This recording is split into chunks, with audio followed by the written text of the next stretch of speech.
Արգելի պարոն Մակոյան, արգելի քաղաքացիներ, սիրելի գործընկերներ, այս լսումները եւս մեկ անգամ վկայություն են նրա, որ մենք մեր քաղաքական խոստումը հետամուտ լինելու իրավաքաղաքական գնահատական տալու մարտի 1-ի ոչրագործությունը շարունակում ենք կրել եւ չի անցել որևիցե հաղորդում, երբ որ մենք քննարկենք որևիցե քննարկում գլխավոր դատախազության կամ քննչական մարմինների հետ, երբ մենք չարադառնանք մարտի 1-ի գործին։ Եվ մենք շարունակելու ենք հետամուտ լինել այնքան ժամանակ, քանի դեռ այս հարցը շարունակում է մնալ մեր բոլորի ուշադրության կենտրոնում։ Իհարկե մենք փորձում ենք այսօր կոնկրետ փամփուշտներ ման գալ, որոնել, բայց եթե միջ ավելի լայն նայենք խնդրին, ապա մենք հասկանում ենք, որ նույնիսկ շատ բարձրաստիճան պաշտոնատար անձինք այս ամբողջ գործընթացում ընդհանրապես փամփուշտ էին, որովհետև իրականում այն անձը եւ կամ այն անձինք, ովքեր կանգնած են այս ոչրագործության հետևում, շատ ավելի հեռու էին։ Բայց մարտի 1-ը չեկավ փետրվարի 29-ից հետո։ Մարտի 1-ը ցավոք սկսվել է շատ ավելի վաղ եւ սկսվել է այստեղ այս դահլիճում։ Մարտի 1-ի գործընթացը չէր լինի երբևիցե, եթե չլիներ հոկտեմբերի 27-ը։ Եթե մենք չբախվեինք իրավիճակի, երբ իրականում սահմանադրական կարգը որպես այդպեսին տապալվեց։ Որովհետև եթե մենք վերլուծենք Հայաստանի սահմանադրաիրավական զարգացման պատմությունը, ապա 99 թվականի մայիսից հոկտեմբեր ընկած ժամանակահատվածը, սա բոլորի գնահատակմամբ է այդպես, իշխանության լեգիտիմության ամենաբարձր ժամանակահատվածն էր գնահատվում։ Մայիսից մինչև հոկտեմբեր։ Հոկտեմբերի 27-ից հետո մենք ունեցանք այն ինչ որ ունեցանք։ Հոկտեմբերի 27-ին հաջորդեց 2003 թվականը ապրիլի 12-ը հայտնի մեռելոցը Բաղրամյան երբ առաջին անգամ ուժ կիրառվեց Բաղրամյան փողոցում քաղաքացիների նկատմամբ։ Ինչու, որովհետև 23 թվականին նախ զոհաբերվեց հանրաքվեն սահմանադրական, որպեսզի մարդը պահպանի իշխանությունը, իսկ այնուհետև սահմանադրական դատարանի որոշումը, որը շատ քննադատվեց, բայց այդուհանդերձ որոշակի առումով լծակ հանդիսացավ հետագա ժողովրդավարական գործընթացների համար, պարզապես 1 տարի հետո, եթե շատ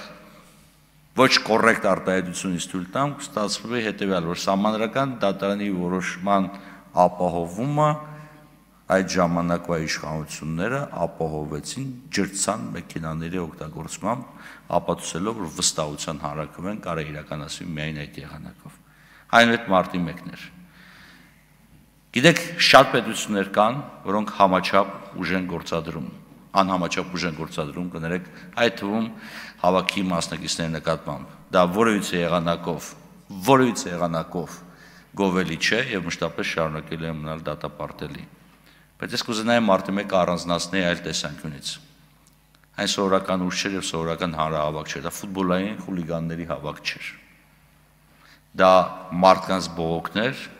ընդդեմ ընտրությունների նկատմամբ զրոյական վստահության։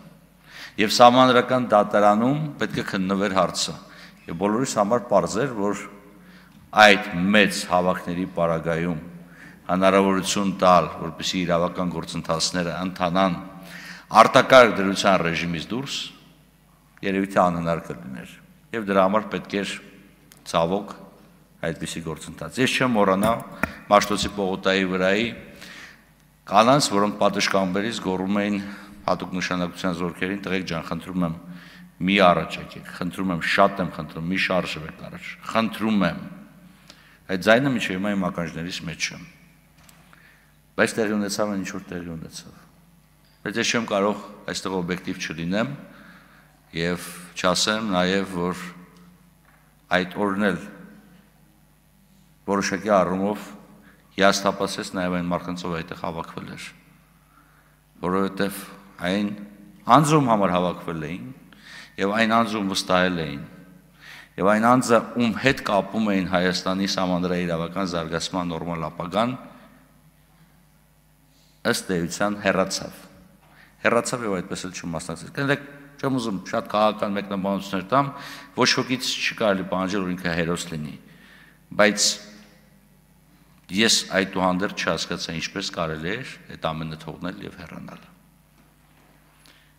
Ես ուզում եմ դիմեմ մարտի 1-ի, ես ավարտում եմ մարտի 1-ի գործողությունների բոլոր զոհերի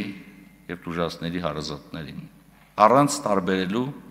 թե նրանք եղել են ընդդիմադիրների եւ հավաքի մասնակիցների կողքին, թե իրականացել են իրենց մարտական պարտականությունները։ Ես ուզում եմ իմ աջակցության խոսքը հղել ձեր բոլորիդ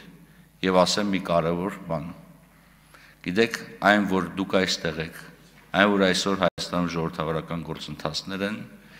եւ այն որ մենք այսօր շարունակում ենք քննարկել այդ հարցը, դա